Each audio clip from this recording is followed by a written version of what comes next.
Friends, ఇవాళైతే cabbage aloo curry చాలా చాలా బాగుంటుంది. పోపులో వేసుకుంటే సూపర్ ఉంటుంది. సో నేను బాండి పెట్టేసుకున్నాను. ఆవాలు, జీలకర్ర, ఎండుమిరపకాయలు, అలాగే మినపప్పు, శనగపప్పు. మంచిగా పోపు మాత్రం మంచిగా ఉండాలి. మినపప్పు, శనగపప్పు అనేది ఎక్కువ ఉంటే కట్టకట్లాడుతూ ఉంటుంది. అలాగే పచ్చిమిరపకాయలు వేసేసుకుంటాను నేను. ఎండుకారం అనేది తగ్గించాలి, పచ్చిమిరపకాయలు అనేది ఎక్కించాలి. లేదు మాకు స్పైసీనెస్ ఎక్కువ కావాలి అన్నవాళ్ళు కావాలంటే మీరు ఎక్కువ వేసుకోవచ్చు. ఇవైతే నేను పచ్చిమిరపకాయలు వేసేసాను. ఇది ఒక్కసారి ఇలా వేగాలి. ఇప్పుడు ఇలా మనం వేసేసుకున్నాం కదండి, ఈ పచ్చిమిరపకాయలు కూడా బాగా వేగిపోయాయి. ఇప్పుడు మనం ఉల్లిపాయలు వేసేసుకుందాం. నేను ఒక పెద్ద ఉల్లిపాయ తీసుకున్నాను. సో మనం చేసేది క్యాబేజ్ ఆలూ కర్రీ కాబట్టి ఒక పెద్ద ఉల్లిపాయ తీసేసుకున్నాను. పసుపు వేసేసుకుంటాను. వేసేసుకుని ఇలాగా వేయించేస్తాను. ఇలా వేయించేసేటప్పుడే బాగా నేను మీడియంలో పెట్టేసుకున్నాను, సో దట్ బాగా తొందరగా అయిపోతుందని. ఈ ఉల్లిపాయలు అనేవి ట్రాన్స్పరెంట్ అయిపోతే చాలు, మరీ బాగా డీప్ ఫ్రై అవ్వవలసిన అవసరం లేదు. కొంచెం మనకి ఆ ట్రాన్స్పరెంట్ అనేది వచ్చేస్తే చాలు.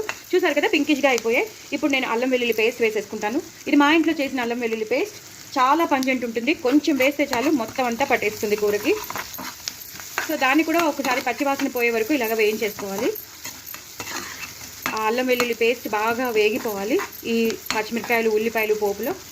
సో పచ్చివాసన కూడా పోయింది, మంచి ఫ్లేవర్ వచ్చేస్తుంది.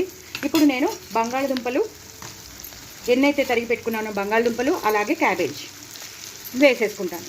వేసేసుకుని ఇలాగా కలిపేస్తాను. కొంచెం కరివేపాకు కూడా వేసేస్తాను.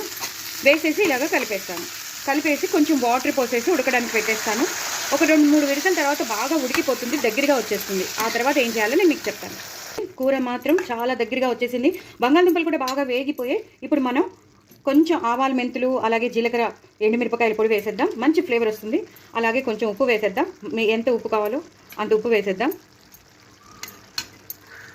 ఎండుమిరపకాయ, ఓకే, ఎండుమిరపకాయ ఏంటో అనుకున్నాను నేను కూడా.